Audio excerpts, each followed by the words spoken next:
ప్రశస్తమైన చెల్లించుకుంటున్నాను. ఈ యొక్క సమయంలో పరిశుద్ధ వాక్యాన్ని మేము ధ్యానించకుండా నీవే మాకు తోడుగా ఉండి ఈ వాక్యం గురించి ఆశీర్వదించుకొని యేసు ప్రభువు వారి మాట్లాడి ప్రభువునందు అత్యంత ప్రియమైన దేవుని పిల్లల ప్రభునామములో మీ అందరికీ కూడా శుభవందనాలు. సమయశ్రీ గురించి చాలాసార్లు వినే ఉంటాం. ఈ సమయ అనేటువంటి ఈ ప్రాంతం యూదయ ప్రాంతానికి గలిలయ ప్రాంతానికి మధ్యలో ఉండేటువంటి ప్రాంతం. ఈ సమయంలో అన్యులు వీరు అంటరాల వారిగా తెలియబడేవారు. యూదులు వీరితో సహవాసం చేసేవారు. యేసు ప్రభువు వారు ఈ భూలోక పరిచర్యలో ఆయన శరీర ధారణలో ఇక్కడ కొన్ని విషయాలను ఇలా జరిగించారని యోహాను భక్తుడు తెలియజేస్తారు. ఈ యోహాను యేసు ప్రభు శిష్యులలో ఒక శిష్యుడు. ఈయన పరిశుద్ధ గ్రంథాలలో గ్రంథంలో 66 పుస్తకాల్లో 5 పుస్తకాలు రాసింది. ఈయన యేసు ప్రభు వారికి ప్రియమైన శిష్యుడు అనే పేరు కూడా ఉంది. ఆయన హృదయాన్ని వాళ్ళ దగ్గరికి వెళ్ళినటువంటి వాడు, తక్కువవాడు. ఈయన యోహాను సువార్త రాస్తూ ఈ సమయస్థితి గురించి తెలియజేశారు.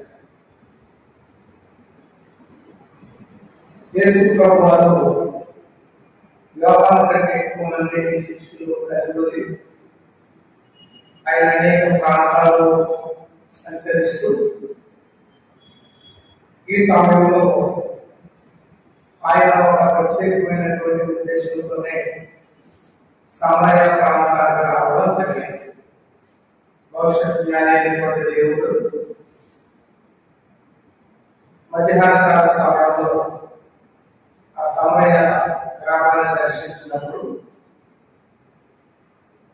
ఆయన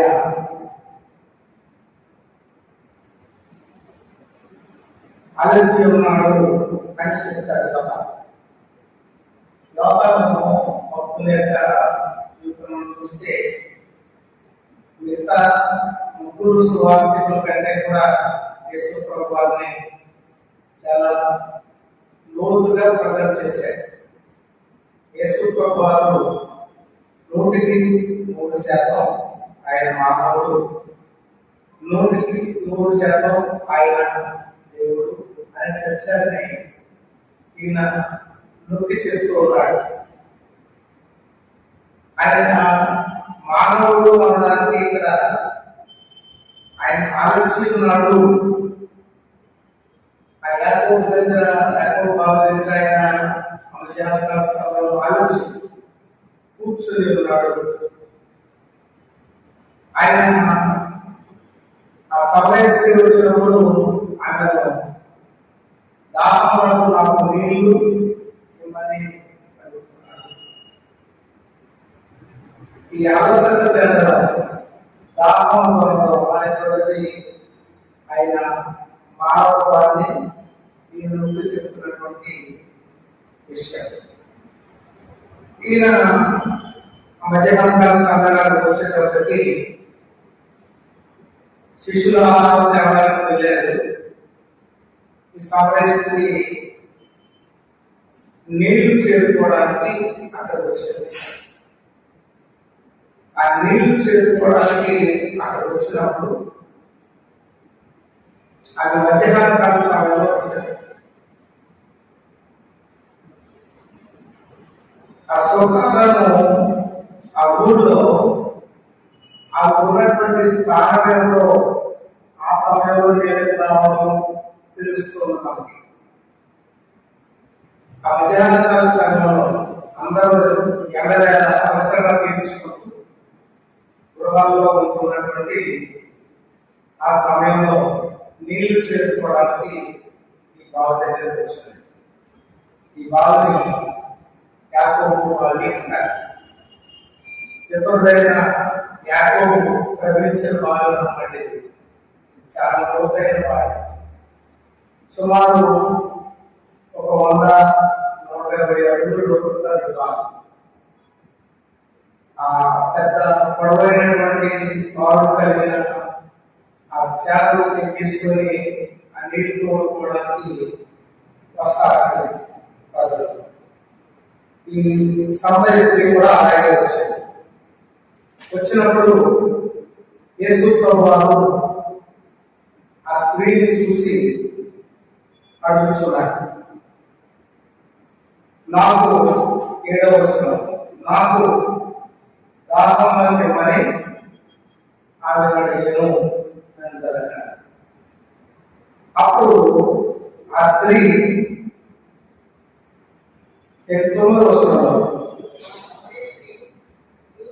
యూదుడవైన నీవు సమరయ స్త్రీనైనా నన్ను దాహమునకు మిమ్మల్ని ఎలా అడుగుతున్నారని చెప్పారు. ఎందుకంటే అక్కడ ఒక స్పష్టమైన వైరుధ్యం కనిపిస్తుంది. యేసు ప్రభువు యూదుడు, ఆ స్త్రీ సమరయుడు. అసలు యూదులు సమరయులతో సాంగత్యమే చేయరు. స్త్రీలతో సంభాషణ ఎంతో ప్రాముఖ్యమైన సమయంలో మాత్రమే చేస్తారు. లేకపోతే స్త్రీలతో వాళ్ళు మాట్లాడారు. కానీ యేసు ప్రభువు యూదుడైనటువంటి ఆ సమరయ స్త్రీని కలిసి ఆ సమరయ స్త్రీతో మాట్లాడుతున్నాడు. ఆ సమరయ స్త్రీని దాహమునకు నీళ్లు ఇవ్వమని అడుగుతున్నాడు. ఆ స్త్రీ గమనించి ఈ మాటలు చెప్తుంది, మీరు మమ్మల్ని అంటరాని వాళ్ళగా ఎంచుతారు, మీరు సాంగత్యం చేయరు, సహవాసం చేయరు, మీరు ఎందుకు నన్ను ఇలాగ మాట్లాడుతున్నారు, దాహమని అడుగుతున్నారు అని యేసు ప్రభుని ప్రశ్నించడం మనం చూస్తాం. యేసు ప్రభు వారు ఈ భూలోకానికి రాక పూర్వం ఈ సరిహద్దులు ఉండేవి. ఇది దాటి రాకూడదు అని స్త్రీలకు అంత ప్రాముఖ్యత ఉండేది కాదు. యేసు ప్రభు వారు ఆ సిరిపేస్తారు, ఆ సరిహద్దులు సిరిపేస్తారు. ఆయన సమరయ స్త్రీతో మాట్లాడుతున్నాడు. సమరయ స్త్రీతో సహవాసం చేయడానికి ఇష్టపడుతున్నాడు. ఆమె ఇచ్చే నీళ్లు తాగడానికి ఇష్టపడుతున్నాడు. యేసు ప్రభువు రాకముందు ఆ శనగోడులోనికి సమాజ మందిరంలోనికి పురుషులు వెళ్ళేవారు. వస్తాయి పండగకు కూడా పురుషులే వెళ్ళేవారు, స్త్రీలని తీసుకుని వెళ్ళేవారు. అక్కడికి ఆ స్త్రీలకు అనుమతి ఉండేది కాదు.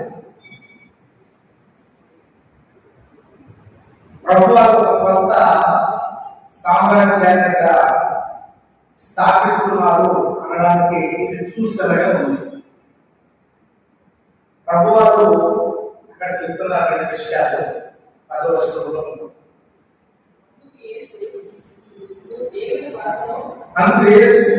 నీవు దేవుని వరమును నాకు దాహమును పిలువని నేను అడుగుచున్నవాడు అది ఎరిగి నీవు ఆయనను అడుగు ఆయన జీవజలనిచ్చునని. ఇక్కడ రెండు విషయాలు చెప్తున్నారు. ఈమె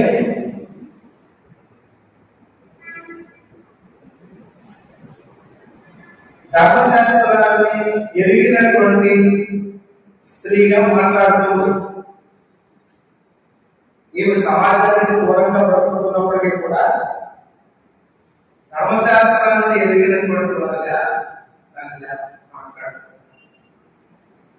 నీకు ఇవన్నీ తెలుసు, కానీ ఈ రెండు విషయాలు కూడా నీకు తెలాలి. ఆ రెండు విషయాలు ఏమిటంటే, ఒకటి దేవుని వరము, దేవుని వరము నువ్వు తెలుసుకోవాలి. తర్వాత నాకు దాహంలో తిమ్మని నిన్ను ఎవరైతే అడుగుతున్నారో ఆయన ఎవరో నీవు ఎరిగి ఉండాలి. నువ్వు యూదుడు అంటున్నావు, కానీ ఆయన ఎవరో నీకు ఎరిగి లేవు. చాలా మంది యేసు ప్రభువుని కలుసుకుంటారు, కానీ ఆయన ఎవరో గుర్తించకుండానే బ్రతుకుతుంటాడు. యేసు ప్రభువుని నీవు కలుసుకుంది, కానీ యేసు ప్రభు ఎవరో ఆమె ఎరిగి ఉండాలి. ఆయన యూదుడు అనుకున్నది అంతే. కానీ ప్రభు రెండు విషయాలు ఒక చెప్పారు. నేను దేవుని వరమును నాకు లాభం అడుగుతున్న వారిని నేను ఎరిగి ఉండాలి. అలా ఎరిగి ఉంటే నీవు ఆయన అడుగుతావు. ఆయన నిర్ణయం కాదు, ఆయన నేను అడుగుతావు. అడిగినప్పుడు ఆయన నీకు జీవజాలు ఇస్తాడు, జీవజాలు ఇస్తాడు. యాకోబు బాధపడినటువంటి పేరు ఏంటంటే జీవపు ఓట బాగుంది అని పేరు.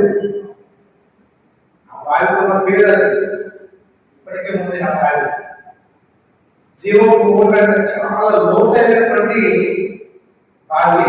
అక్కడి నుంచి అది ఆ భూమి కింద భాగాల నుంచి వచ్చేటువంటి ఓటలు గల బావి. చాలా పూర్వకంగా వస్తాయి ఓటలు గల బావి, ఎండిపోయిన బావి. ఈయనేమంటున్నారంటే జీవజల కూటల గురించి చెప్తున్నాడు, కానీ ఆమె యాకోబు బావి గురించి తెలుసు, కానీ ఈ జీవజలాల గురించి ఆమెకు తెలియదు. అందుకని ఆమె ఏమంటుందంటే 11వ వచనం, అప్పుడు ఆ స్త్రీ అయ్యా ఈ బావి చాలా లోతైంది, చేరుకోవడానికి మీ దగ్గర లేదు.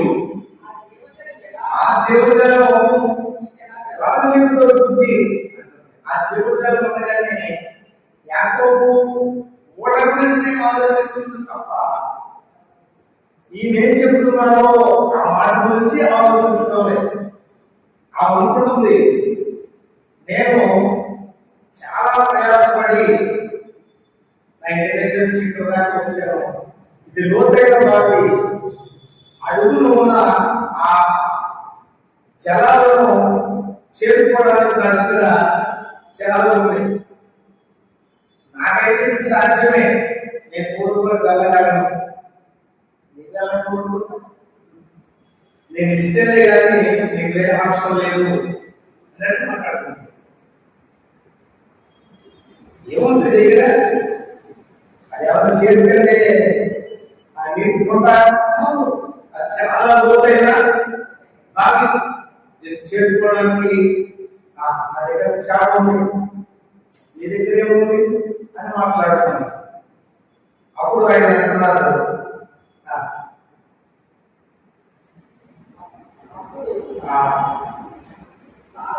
పన్నెండవ వచనం, తాను తన కుమారులను వస్తువులను ఈ పాలు నీళ్లు తాగి మాకిచ్చిన మన తండ్రి అయిన యాకోబు కంటే నీవు గొప్పవాడవా అని ఆయన నీళ్ళు అడిగావు, నేను నీళ్ళు ఇస్తానన్నాను. కానీ తిరిగి నీకేదో పెద్ద గొప్పవాడైనట్టు నేను నీకేదో ఇస్తానంటావు, వెలేస్తావు. నీ దగ్గర చేత లేదు, నా దగ్గర చేత ఉంది, నేను తోడుకోగలను. ఇది మన పెద్దోడైన యాకోబు తప్పించిన పాడు. ఈ నీళ్లు చాలా శ్రేష్టమైనవి. ఎప్పటి నుంచో ఈ నీళ్ళు వస్తున్నాయి, జీవజలం ఇస్తానంటే ఈ నీళ్లు మన పెద్దోడైన యాకోబు తాగాడు, భార్య తాగింది, బిడ్డలు తాగారు, వారి పశువులు తాగిని, వారి మందలు తాగిని, వారి తరాలు తాగి ఇదిగో ఇప్పుడు మన దాకా కూడా వచ్చింది సమయం. ఇప్పుడు మనం కూడా తాగాలని ఈ నీళ్లు మనకి యాకోబు ఇచ్చాడు. ఈ నీళ్ళు ఎవరు ఇచ్చారు? యాకోబు ఇచ్చాడు. ఇన్ని శతాబ్దాలుగా యాకోబు నుంచి మన వరకు యాకోబు తగినటువంటి ఈ బావిలో నీళ్లు తాగుతూ వస్తున్నాం. మన మిత్రులను మనం స్మరించుకుంటున్నాం. ఆ నీళ్లు ఆయన ఆ బావి నామతోటి నీళ్లు మనం కూర్చుంటుంది. నీవు యాకోబు కంటే గొప్పవా? నేనేదో జీవజాలం చేస్తానంటే ఆ పితరుడు కంటే నువ్వు గొప్పవాడవా? నువ్వేమి చేస్తావు? నువ్వు తాగుతావా? నీ దగ్గర ఉన్నంతలో నీళ్ళు తోడుకోవడానికి ఒక చేత లేదు, నువ్వు ఎలా ఇస్తావు? నీ వల్లేమో ఉంటుంది. ఆ విధంగా ఆయన మాట్లాడుతున్నారు. అయితే యేసు ప్రభువారు అంటున్నారు 13వ వచనంలో, అందుకు యేసు, అమ్మ ఈ నీళ్లు త్రాగు ప్రతి వాడును మళ్ళా దక్కును నేను ఇచ్చేది ఆ నీళ్లు త్రాగువాడు దక్కున్నాడు.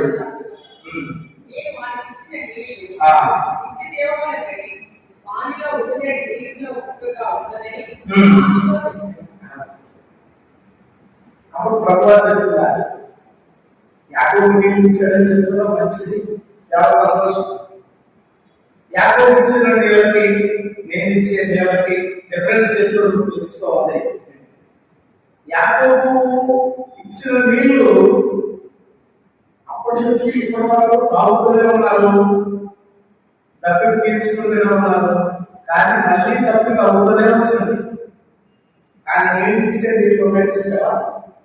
ఆ నీళ్లు త్రాగువాడు మరి అన్నాడు తప్పికొన్నాడు. ఇప్పుడు ఆమె చాలా ఆనందపడ్డారు. అప్పుడు ఇది చాలా బాగుంది, వన్ టైం మాత్రమే ఉంది అని ఆమె అంటుంది. అయ్యా అది ఇంకెప్పుడు కూడా దక్కులు చేతులు రాకూడదు, ఆ నీళ్ళు నాకు దయచేయము అని అడుగుతుంది. చాలా ఇక్కడ మనం చూస్తున్నప్పుడు ఆయన చాలా సంతోషపడిపోయింది. ఎవరికైనా ఏదైనా దొరుకుతుంది ఆనందం కదా, మనం ఆనందపోతున్నాము, ఏదో బాగానే మంచిగా చెప్తున్నాడు, ఈరోజు పిలుస్తారంట, అది ఇచ్చేది ఒక తొందరగా ఇచ్చేది. మనం నాలేకపోతున్నాం, నేను కూడా రోజు నాలేకపోతున్నాను, మనం తాగుతున్నాను, నాకు తీరుకోవడం అనిపిస్తుంది. కానీ మళ్ళీ కలిసేప్పటికి నాకు వేస్తుంది. మీరు చాలా మంచిగా చెప్తున్నారు, మీరు కలుసుకోవడం చాలా సంతోషం. కానీ నీళ్ళు తొందరగా నాకు ఇచ్చేయండి. యేసు ప్రభువు అంటారు.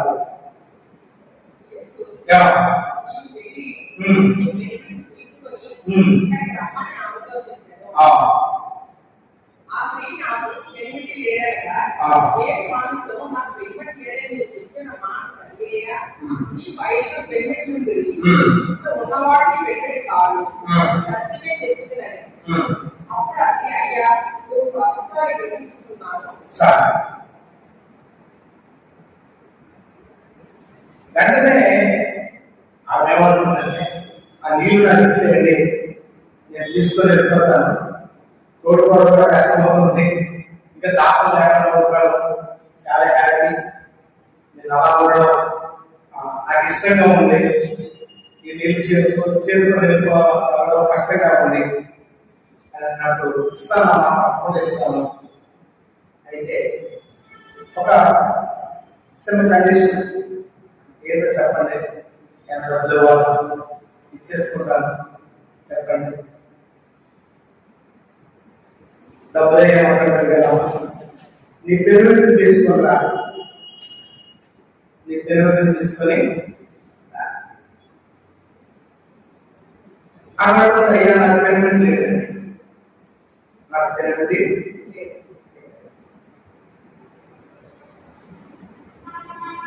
యేసు ప్రభువు బిగిన్ చేస్తున్నప్పుడు చాలా చక్కగా ఆయన కౌన్సిలింగ్ ఎంత బాగుంటుందంటే అవతల వ్యక్తిని కూడా క్షమించే మాట ఎప్పుడు మాట్లాడదు. ఆయన అంటున్నాడు, అవును మనం చెప్పింది నిజమే,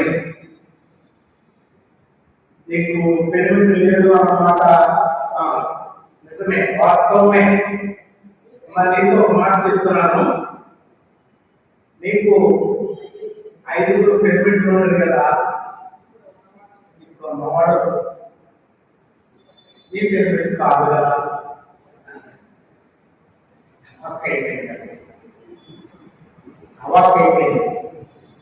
అవాకైపోయి ఆమె ఒక మాట అంటుంది ఏంటంటే, అయ్యా నువ్వు ఇప్పటి వరకు యూదుడు అనుకుంటున్నావు, నువ్వు యూదుడు కాదు, నువ్వు ప్రవక్తవి అంటారు, నువ్వు ప్రవక్తవి అంటారు. ఇక్కడ మనం ఆగించిన విషయాన్ని ఆలోచిస్తే నేటి కాలంలో కూడా చాలా మంది దైవజనులు ప్రవక్తలని అపోస్తులని పేర్లు పెట్టుకుంటున్నారు కదండి, పెట్టుకుని చాలా ఇష్టం కదా. కానీ ప్రవక్త అనేటువంటి వారి మొదలసలు ఒక లక్షణాన్ని చెప్తున్నారు. ప్రవక్త ఎప్పుడు భవిష్యత్తు గురించే కాదు, గతం గురించి కూడా చెప్పగలిగి ఉండాలి. గతం గురించి కూడా చెప్పండి, ఎంత అద్భుతమైన విషయం చూడండి. ఇప్పుడు ప్రవక్తలు ఎవరైనా వాళ్ళ దగ్గరకు వచ్చినటువంటి వాళ్ళ గతాన్ని చెప్పగలరా, వాళ్ళ భవిష్యత్తు గురించి మాత్రం ప్రవశిస్తారు. మీరు నీకు అలాగా జరుగుతుంది, భవిష్యత్తు ఎలాగా అవబోతున్నాం, అలాగా అవబోతున్నాం అని చెప్తారు, మంచిదే. కానీ నిజమైన ప్రవక్త గతాల గురించి కూడా చెప్పగలిగి ఉన్నవాడు అని ఇక్కడ మనం గ్రహించగలుగుతున్నాం. కనుక ఇక్కడ దేవుడి యొక్క వాక్యం మనం చూస్తున్నప్పుడు అలా ఉంటుంది, నువ్వు ప్రవక్తవి, నాకు అర్థమైపోయింది, నా గురించి నీకు అంతా తెలిసిపోయింది, నేనేం చెప్పుకోవాలనుకున్నా ఇంకా అది జరిగే విషయం కాదు, నీ దగ్గర నేనేం దాచుకోలేదు అని టాపిక్ డైవర్ట్ చేస్తుంది. చూడండి, అక్కడి నుంచి టాపిక్ డైవర్ట్ చేస్తుంది. అక్కడ చూడండి, మళ్ళీ ఆమె ఈ విషయాలు వదిలేసి వేరే విషయాన్ని ప్రస్తావిస్తుంది.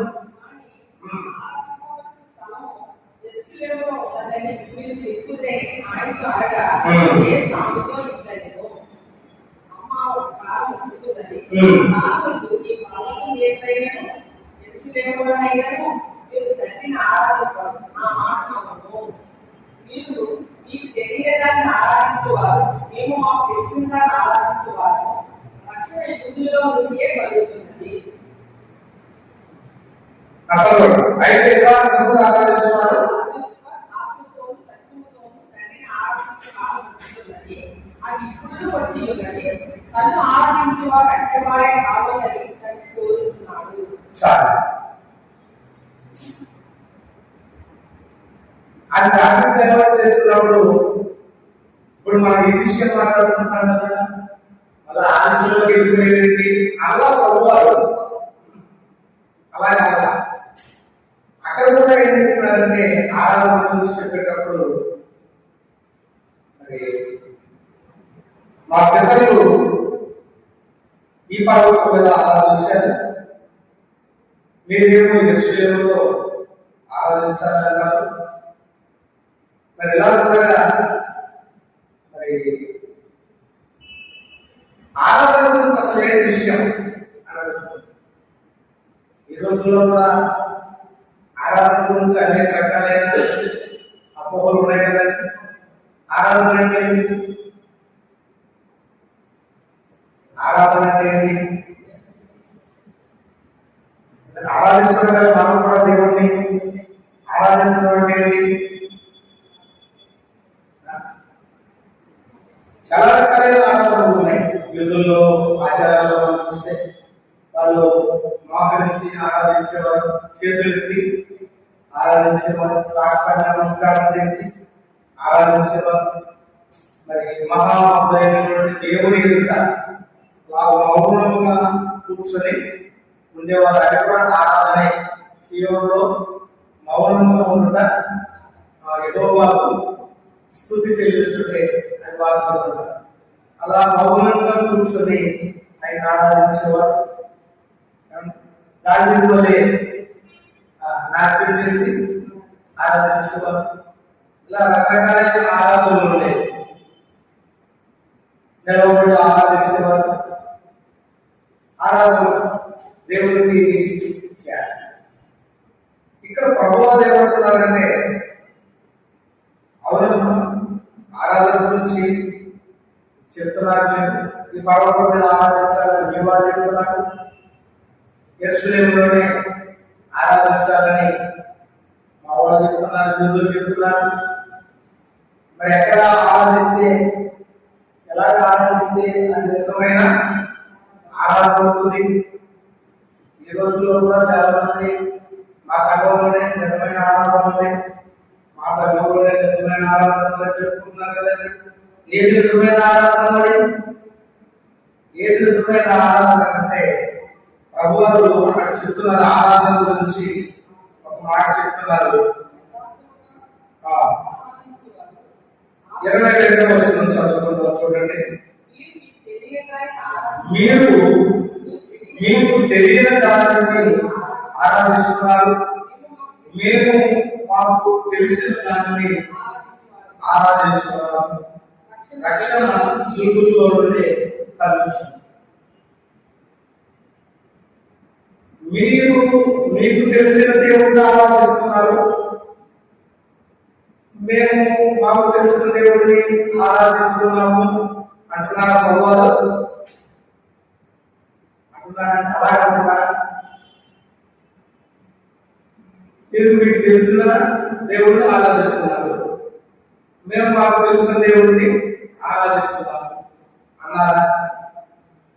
ఈ రోజుల్లో మనం కూడా అన్య స్నేహితులు కలిగి ఉంటాం చాలా మంది.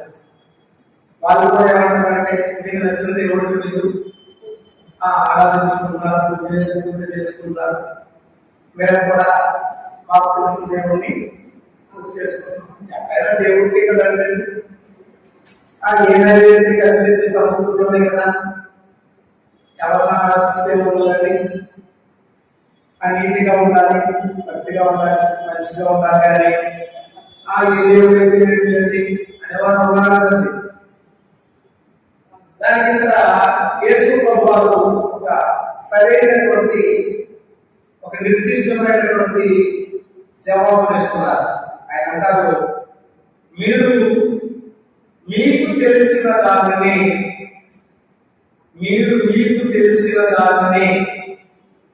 ఆరాధిస్తున్నారు, మేము మాకు తెలిసిన దానిని ఆరాధిస్తున్నాం. రక్షణ యూదుల్లో ఇచ్చాడు. దేవుడు తన సంకల్పాలన్నీ కూడా పాత నిబంధనలో మనం చూస్తే తన సంకల్పాలన్నీ కూడా ఎవరికి బయలుపరుచుకుంటూ వచ్చాడండి? ఇశ్రాయేలు జనాంగానికి బయలుపరుచుకుంటూ వచ్చాడు. దేవుడిని ఎలా ఆరాధించాలి అనేటువంటి సత్తం ఎవరికి ఇచ్చాడు? ఎన్నో జాతులు ఉండగా ఇశ్రాయేలు జాతికి ఆ సత్తాన్ని ఇచ్చాడు. మోషే ప్రవక్త ద్వారా ఆ నియమ నిబంధనలు, ఆ కట్టడలు, ఆ ఆచార వ్యవహారాలు అన్ని కూడా, ఆ నిబంధనలు అన్ని కూడా ఎవరికి ఇచ్చాడు? ఇశ్రాయేలుకి ఇచ్చాడు. మిగతా అన్నిటికి అవి లేవు. అవి చెప్తున్నారట, మాకు దేవుడు బయలుపరిచి ఇలా ఆరాధించాలని చెప్పిన రీతిగా మేము ఆరాధిస్తున్నాం. మీరేమో మీకు ఇష్టం వచ్చిన రీతిలో మీరు ఆరాధిస్తున్నారు. అలా కాదమ్మా, దేవుడిని ఆరాధించినప్పుడు ఆత్మతో సత్యంతో ఆరాధించాలి. నిర్దేశంలో చెప్పారు కదండి, నిపూర్ణ ఆత్మతో దేవుడిని ఆరాధించాలి అని చెప్పారు. ఆ విషయం చెప్పగానే 25వ వచనంలో ఆయనతో క్రీస్తు అనబడిన మెస్సియా వచ్చునని మేము ఎరుగుతాము. ఆయన వచ్చినప్పుడు మాకు సమస్తము ఇలాంటి విషయాలు తెలియజేయకుండా యేసు నీతో మాట్లాడుతున్న నేనే ఆడని ఆడితో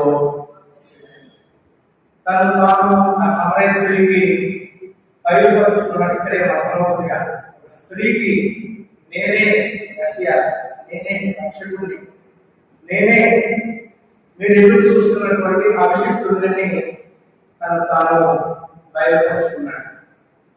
ఆమె వెంటనే ఆ విగత వస్తువులని మనం చూస్తే అర్థమవుతుంది. ఆమె తన కొండలు విడిచిపెట్టి గ్రామంలో వెళ్ళి నేను చేసినవన్నీ నాతో చెప్పిన వారిని నేను చూపిస్తానండి, ఆయన మెస్సియా అని ఒక గొప్ప సువార్తికురాలుగా మారిపోయింది. యేసు కలుసుకున్నాక ఆమె జీవితం యేసు కలుసుకోక పూర్వంగా లేదు. ఒక అద్భుతమైన ఆశ్చర్యకరమైన రీతిలో ఆ ఊరికి ఒక ఆత్మీయ సువార్తికురాలు ఆ గ్రామాన్ని ప్రభు చెంతకు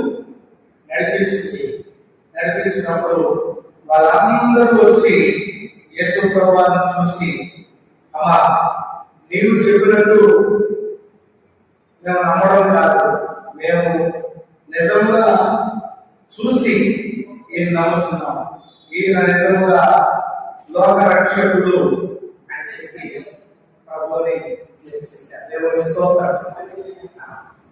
యేసు ప్రభు మూడు విషయాలు. యేసు ప్రభు నేనే మెస్సియా అని చెప్పాడు. ఎఫ్ఎంలో సమరయ స్త్రీ ఆయనే మెస్సియా అని ప్రకటించింది. అక్కడ ప్రజలు కూడా ఈయనే మెస్సియా, ఈయనే లోక రక్షకుడు అని చేశారు. అనగా యేసే మార్గము, యేసే సత్యము, యేసే జీవము అని ఆ ప్రజలందరికీ ఈ యోహాను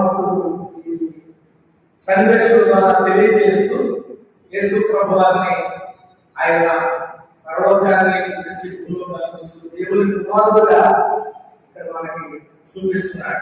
ఆయన దైవ మానవుడు, ఆయన 100% మానవుడు, 100% దేవుడు. ఆయన సకలంలో మనం ధన్యులు. ఆయన మనకిచ్చినటువంటి ఆ నియమములను అనుసరించి ఆయన ఆరాధించినప్పుడు, ఆయన వాక్యానుసారంగా మనం ఆరాధించినప్పుడు ఆయన ఆశీర్వాదాలను పొందుకుంటాం. సమరయ స్త్రీ వలె ఆ రక్షణ భాగ్యాన్ని పొందుకొని, ఆ ఆనందాన్ని పొందుకొని, పరిశుద్ధాత్మను పొందుకొని అనేకులను సాక్షులుగా ప్రభు దగ్గర నడిపించిన వారుగా మనం ఉంటాం. అటువంటి కృప దేవుడు మనందరికీ దయచేయుగాక. తర్వాత చర్చలు ప్రార్థన చేసుకున్నాం. ప్రేమగల తండ్రి, దయగల ప్రభువానికి స్తోత్రములు. నిలిచిన వాక్యం నీకు స్తోత్రములు. నీవే మార్గము, సత్యము, జీవమైనవు. నిజంగా నీవు లోక రక్షకుడు అయినావు, మా రక్షకుడు అయినావు. నీకు స్తోత్రం. ఆత్మీయ దాహము తీర్చిన వాడిన నిత్య జీవపు ఊటలు మా హృదయంలో ప్రమరించిన వాడిన మేము తృప్తి నుండి ప్రభువానికి స్తోత్రాలని స్తుతించే భాగ్యాన్ని అనుగ్రహించినందుకు నిత్య రక్షణకై విమోచనకై నీ కృతజ్ఞతలు చెల్లిస్తుంది. యేసు క్రీస్తు నామమున స్తుతించి వేడుకుంటున్నాము తండ్రి. ఆమేన్. అందరికీ